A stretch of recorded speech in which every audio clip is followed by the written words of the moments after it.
Les amis, bonjour. Ravi de vous retrouver pour le Betsur Yaroum de la semaine. L'étude du Tanya selon les enseignements du Rav Yoram Abargel, Zecher Tzadik Vekadosh Livracha. Alors la dernière fois que nous étions ensemble pour le Betsur Yaroum, nous avions vu que Akadosh Baruch Hu nous avait donné une âme, une neshama pure et qu'il fallait la garder pure. Il nous a ordonné de faire attention à cette neshama pour ne pas qu'il nous l'enlève, Chas Shalom. Et le Rav nous explique en fait, c'est-à-dire que chaque juif, quel que soit son niveau, il possède une âme sainte. Cette neshama, elle fait partie de ce monde-ci. Et là, le Admor Hazaken nous dit attention, seulement 10% se trouvent réellement dans ce monde. Et les 90% restants, ils se trouvent dans le monde d'en haut, dans le ciel. Et qu'en fait, chaque bonne action qu'une personne réalise permet à la partie divine de se maintenir dans le ciel en fait. Par conséquent, avant que la neshama descende dans notre monde, Akadosh Baruch Hu, il va la prendre, il va l'informer de ce qui va se passer, lui expliquer ce qu'il va faire avec elle. Et il va lui dire, je t'adjure, tu vas descendre dans un monde très difficile, rempli de bien et rempli de mal, un endroit très difficile où il y a beaucoup de choses. Je te demande de vouloir être un tzaddik. Ne recherche pas les mauvaises choses, ne sois pas un mécréant. Même si le monde entier dit de toi que tu es un tzaddik, ne le crois pas. Considère-toi comme un rachat. Sache que Kadosh Baruch Hu est pur, toi aussi, et tu sors de la pureté. Souviens-toi que tu es considéré comme une partie divine d'Hachem. Sa cour est pure, l'âme qu'il t'a donnée est pure, garde-la toujours dans la pureté. Voilà ce que va dire Hachem à la Neshama Théora. Et il faut comprendre que lorsque la Neshama, elle atteint notre monde, Akadosh Baruch Hu lui dit, j'ai juré que mon honneur, tout genou ploiera et tout langue prêtera serment. L'expression tout genou ploiera, c'est le jour de la mort. Et le terme toute langue prêtera serment, c'est le jour de la naissance. Il est assez difficile de comprendre que le jour de la naissance soit placé, le jour de la mort, soit passé avant le jour de la naissance. Normalement, c'est l'inverse. Alors pourquoi est-ce que le prophète Yeshayahu, dans ce verset, il va nous l'inverser? Il introduit le jour de la mort avant le jour de la naissance. Ça paraît bizarre. D'abord, on devra naître et après, on devra mourir. Et là, c'est l'inverse. Et là, on va dire que si on expliquait à un homme ce qui se passera après son décès, dès le jour de sa naissance, il serait inquiet pour ne pas en venir à tout gâcher. Puisque le fondement de la création de l'être, c'est au jour de la mort comme au jour de la naissance. C'est marqué dans Kohelet. Le jour où une personne naît, sa date de décès elle est déjà inscrite. Et plus les années passent, plus il se rapproche de la tombe. Bah oui, effectivement, à partir du moment où une personne naît, à chaque instant, elle se rapproche du moment où elle va mourir. Puisque le compte à rebours, il a déjà été enclenché à partir de la naissance. Puisque c'est un compte à rebours qui va aller jusqu'à la mort.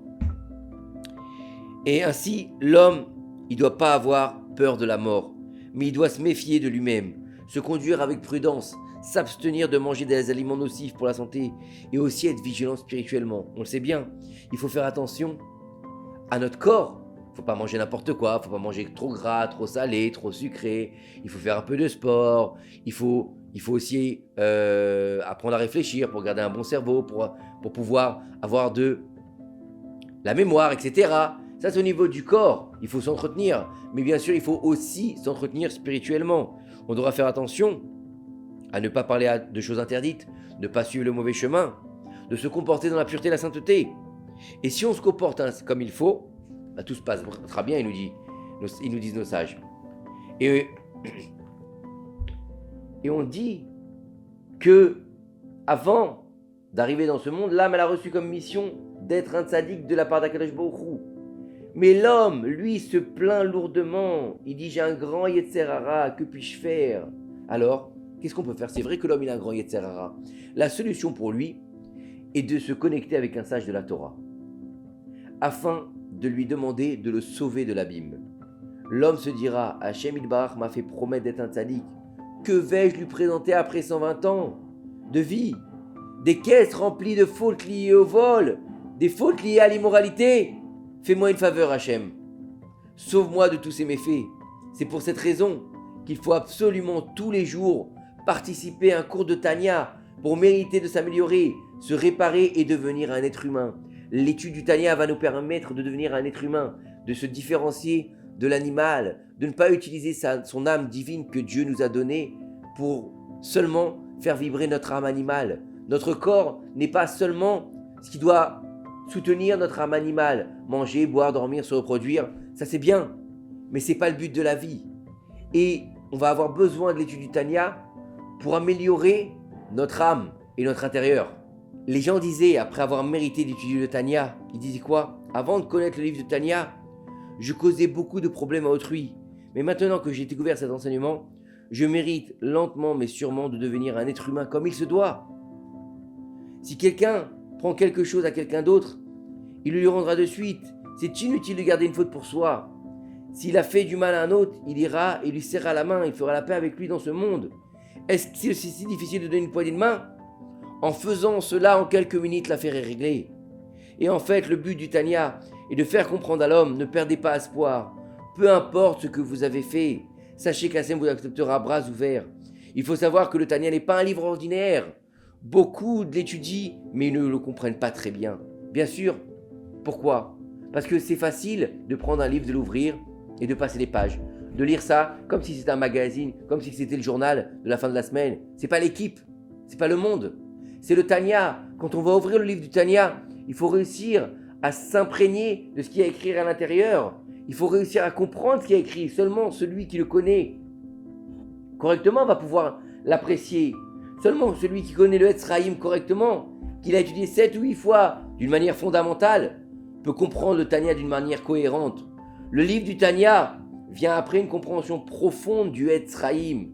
Il vient développer l'œuvre de Rabbi Chaim Vital, considéré comme le secret ésotérique de la Torah. Et l'œuvre du Baal HaTanya, c'est le secret des secrets ésotériques. C'est-à-dire que il va falloir qu'il y ait un niveau pour pouvoir étudier le Tanya. C'est pas simplement, on va prendre le livre et on va ouvrir le livre et on va dire, ça y est, aujourd'hui, j'ai étudié le Tanya. Ça y est, je comprends le Tanya. Malheureusement, dans notre génération, beaucoup de gens vont ouvrir un livre, que ce soit le Tanya, que ce soit la Gemara, que ce soit la Mishnah, et ils vont lire quelques minutes et puis ça y est, ils ont tout compris.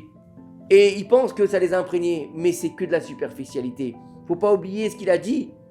Le Baal Shem Tov au Mamegid de Mezerich, tu apprends la Torah sans son intériorité et tu n'as pas arrivé à trouver le Razin des Razines, le secret des secrets. Donc aujourd'hui, on va devoir étudier le livre du Tanya, de prendre le livre du Tanya et de ne rien comprendre ou de lire pour lire, c'est bien, mais il faut surtout prendre une explication comme le Betsuri Harum pour pouvoir comprendre ce que le Rav a voulu dire, comprendre ce qu'il y a écrit à l'intérieur, trouver un Rav qui va nous enseigner le Tanya et d'arriver à trouver une rigueur dans son étude pour pas seulement le lire en superficialité, mais de rentrer dans l'étude, dans les profondeurs du Tanya pour pouvoir ensuite travailler sur son propre être et pour pouvoir travailler son intériorité. C'est ça le but du Tanya, de devenir un homme. Comment est-ce qu'on devient un homme? En quoi? En devenant quelqu'un, en ayant une grande voiture, en ayant une grande maison, en ayant réussi dans les affaires? Non, c'est pas comme ça qu'on devient un homme. On devient un homme en affinant ses sens, en affinant ses vertus, en affinant sa personne, en réussissant à être Tochoke Baro, à l'intérieur comme à l'extérieur, en devenant une seule personne, une seule entité qui va faire ressortir son intériorité sur l'extériorité. Tu vas être beau de l'intérieur comme tu vas être beau de l'extérieur. C'est ça le but du Tanya, de devenir un homme, devenir le représentant du divin sur terre, devenir celui dont les midotes sont bonnes, celui qui veut ressembler en fait à Kadosh Baruch Hu, comme il est marqué dans la paracha de Kedoshim, Kedoshim Tiyuki Kadoshani. Soyez saints car je suis saint. Ça veut dire quoi? De mes vertus apprenez pour devenir saint, et plus vous serez saint, et plus vous serez saint, même dans votre intériorité, plus vous vous rapprochez de moi. Et plus ça rapprochera la délivrance finale. Que ces quelques paroles de Torah nous aident à rapprocher la Géoula Shlema Bimera Be'Abelu. Amen. Une bonne semaine, à très bientôt.